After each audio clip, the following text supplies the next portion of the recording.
नमस्कार और प्रणाम करते हैं आपको और उम्मीद करते हैं आप ठीक होंगे और मैं आपका स्वागत भी करना चाहूँगा आपके इस हमारे परिवार में हिस्टोरिकल हिस्ट्री में। और वादा वही है जो हम आपके लिए लेकर के आएंगे, रहस्य, रोमांच और ऐतिहासिक कहानियों का एक ऐसा बड़ा भंडार जो सत्य घटना पर आधारित होगा। हमारा प्रयास यही रहता है कि हम अगर कोई भी कहानी आपके सामने परोस रहे हैं, आपको सुना रहे हैं, तो सबसे पहले उसके तह में जाके रिसर्च करें और फिर आपको सुनाएं।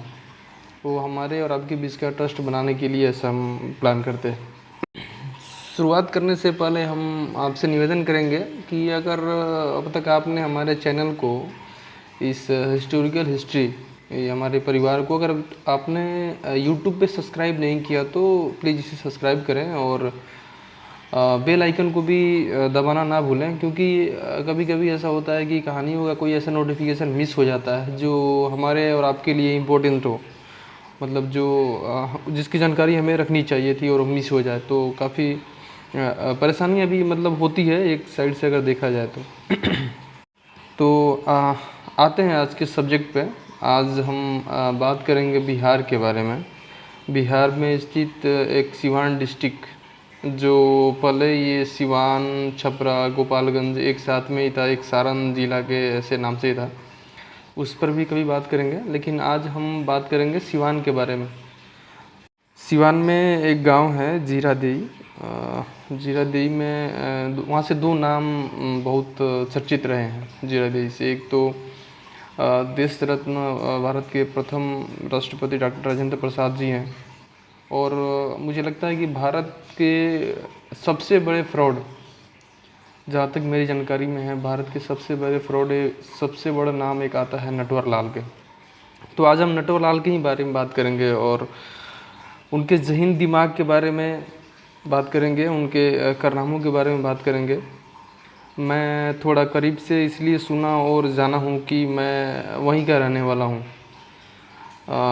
खैर, अभी तो ऐसा आलम है कि 2009 के आसपास में एक नटवरलाल के एक वकील है, उन्होंने एक अर्जी डाली थी कि नटवरलाल के साथ देश में 100 से ज़्यादा मुकदमे चल रहे हैं, तो उसको बंद कर दिया जाए, क्योंकि उनकी मौत हो चुकी है। लेकिन उनका इतिहास इतना डरावना रहा है नटवरलाल का कि सरकार को विश्वास करना बड़ा मुश्किल होगा। वो मतलब उनकी रिहाई से लेकर के गिरफ्तारी तक, उनकी फरारी तक, और जो मतलब ऐसा आलम रहा है कि सरकार को बड़ा मुश्किल हो जाएगा इस पे विश्वास करना। और आप सोच सकते हैं उस वक्त ऐसा आलम था जब एक समय इनका जब वर्चस्व था, ऐसा ही वर्चस्व था ही, तो उस समय ऐसा आलम था कि नटवरलाल को सुनकर उनको देखने पर भी, मतलब उनके कारनामों को सुनकर, उनको कारनामों को पढ़कर यकीन जो होना चाहिए उसको भी यकीन ना आए। मतलब ऐसा एक इस टाइप के फ्रॉड थे वो, मतलब आलम रहा है, उनका वर्चस्व रहा है इस चीज़ में। तो उस टाइम की अदालत भी कसम में थी कि मतलब नटवरलाल के साथ में क्या किया जाए। नटवरलाल का गांव सिवान ज़िले में आता है और जीरादेई के प्रखंड में वो गांव पड़ता है। मतलब एक वहाँ से एक बड़ा शख्सियत आते हैं, डॉक्टर राजेंद्र प्रसाद जी, और एक दूसरा इतिहास के सबसे बड़े ठग ऑफ हिंदुस्तान भी कह सकते हैं, नटवरलाल। इनका फैमिली बैकग्राउंड में कोई भी ऐसा शख्स नहीं था जो ऐसी किसी प्रकार के सरकारी केस मुकदमों और इस सब में कुछ तो इन्वॉल्व हो। खैर, हमने तो मतलब इस चीज़ को बड़ी तह में जा कर के हमने देखा। हमने वहाँ जा कर के वहाँ के लोगों से बात भी किया, जो वहाँ के तजुर्बेदार लोग हैं, बुज़ुर्ग हैं, उनसे जा कर के हमने बात किया। और जो शख्स इस गांव का हो और उस गांव के अगल बगल का, उसको मतलब वो लोग उनको चोर या फ्रॉड बोलने पे थोड़ा बहुत प्रॉब्लम, ऐसा बुरा मानते हैं वो लोग। उन लोगों के लिए वो शख्स मतलब सबसे अच्छा आदमी था। वो उनका मानना है कि उधर में गरीबों का रॉबिन हुड टाइप का चेहरा था उनका। गरीबों को बहुत सपोर्ट करते थे, अमीरों को थोड़ा परेशान करते थे।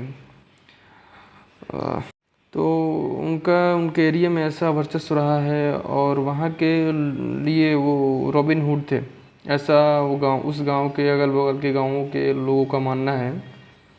आप आप ऐसे भी अंदाज़ा लगा सकते हैं कि वह शख्स 84 साल की उम्र में वो कानपुर जेल में बंद था। एक कहानी ऐसा मतलब निकल के आती है कि 84 साल की एज में वह शख्स कानपुर जेल में बंद था और वहाँ से उसकी दिल्ली जेल में पेशी होनी थी। अभी भी ऐसा ही है, जैसे हमने अभी देखा होगा कभी किसी का जहाँ से केस रहता है, जैसे हमने अतीक अहमद को देखा, कहाँ से कहाँ पेशी करने के लिए आया था वो कांड की वजह से। तो उस वजह से मतलब वो कानपुर जेल में बंद थे और दिल्ली मुकदमा की सुनवाई होने वाली थी, तो दिल्ली जाना था उनको, लेकिन उनको टाइम पता था। तो उनको ये भी था कि मतलब 20-25 दिन में 30 दिन में जाना है, हमको वहाँ पे पेशी में जाना है। तो 20-25 दिन पहले से वो बंदे ने एक व्हील चेयर में उन्होंने ऐसा कुछ तो बता कर कि उनसे चला नहीं जा रहा है, कुछ पैर में प्रॉब्लम है, तो उनको व्हील चेयर पे 30 दिन से 25-30 दिन से व्हील चेयर पे चल रहे थे वो। तो उसी कंडीशन में दिल्ली पेशी के लिए लेके जाया जाता है। 3 पुलिस वाले उनको लेकर जाते हैं ट्रेन में, व्हील चेयर में ही। जब वो दिल्ली पहुंचते हैं तो उनको स्टेशन पे उतार करके फिर एक पुलिस वाला अपना इंतज़ाम करने के लिए जाता है एम्बुलेंस वगैरह का, और दूसरा पुलिस वाला भी ऐसा सोच के जाता है कि तीसरा पुलिस वाला है 80 साल का 84 ईयर का जो पर्सन है वो कैसे भाग सकता है। तो एक बंदा काफ़ी है वो देखने के लिए, तो दूसरा वाला भी साथ में सपोर्ट करने के लिए जाता है। तो जब ये दोनों चले जाते हैं तो ये नटवरलाल बोलते हैं एक पुलिस वाले से कि मुझे चाय पीनी है। तो उस टाइम में चाय पीने के लिए वो जाते हैं, लेकर के चाय लाने के लिए वो जाता है तीसरा पुलिस वाला। वो 84 साल की एज में नटवरलाल उस टाइम पे ऐसे चकमा दे करके भाग गए कि मतलब आज तक उसके बाद से वही उनकी अंतिम गिरफ्तारी थी। उसके बाद से उनको पकड़ा नहीं गया कभी। उसके बाद गवर्नमेंट के पास कोई रिकॉर्ड नहीं है कि उन्होंने कब उसको पकड़ा था, चाहे फिर उसके बाद कब मिले नहीं 84 साल के बाद में। तो ऐसा उनका वर्चस्व रहा है। उसका मतलब रिस्पेक्ट से बात करें नहीं करें, हम थोड़ा इसमें मैं कस्म में हूँ, इसलिए बताना थोड़ा समझ में नहीं आ रहा है, लेकिन मैं ऐसा उनका वर्चस्व था उस चीज़ को लेकर के। लेकिन अब एक्चुअल में हम उसके लिए बात करेंगे जिसके लिए नटवरलाल सच में जाने जाते थे, और शख्स LLB की डिग्री हासिल की थी। साइन किसी की भी हो, कैसी भी हो, हूबहू उसका कॉपी कर सकता था। कभी कभी तो साइन देख करके जिसका साइन करता था वो सामने वाला बंदा कंफ्यूज हो जाता था उस चीज़ को देख करके ही, मतलब ऐसा कैसे पॉसिबल है, कैसे हो सकता है ये सब। असली साइन करने वाला उस कॉपी साइन को देख करके शर्मा जाएगा, इतना उसमें मतलब उसकी साइन में सच्चाई दिखती थी। मतलब वो अगर हम कुछ लिख रहे हैं, साइन कर रहे हैं, अगर वो ध्यान से अगर देख लें तो वो उसको मतलब बता सकते हैं क्या लिखा है, क्या साइन किया है। बस पेन को हिलना देख करके बता सकते हैं, हूबहू साइन कर सकते थे वो। तो इस कंडीशन में उनका ऐसा वर्चस्व रहा है, ऐसा रुतबा रहा है इस शख्स का। और ड्रेस बदलने में माहिर, बहुरूपिया टाइप एकदम, अंग्रेजी धारा प्रवाह बोलने में माहिर। मतलब हर जो एक फ्रॉड में जो होता है हर चीज़ में वो परफेक्ट था। पर ये जिसमें अगर फ्रॉड को देखा जाए कि जो सब चीज़ से संपन्न हो फ्रॉड की एक्टिविटी में, वो हर एक्टिविटी थी उनमें, हर चीज़ से काबिल थे।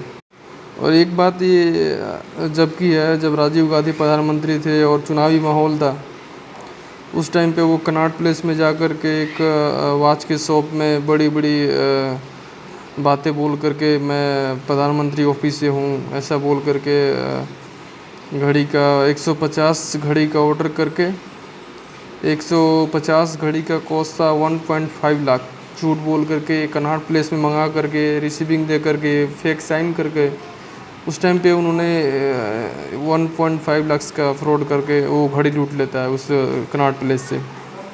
तो वो मतलब एक अलग ही लेवल रहा है। मुझे आज तक ऐसी कोई भी कहानी सुनने के लिए नहीं मिला जो इस चीज़ से मैं कंपेयर कर सकूं यहाँ पे।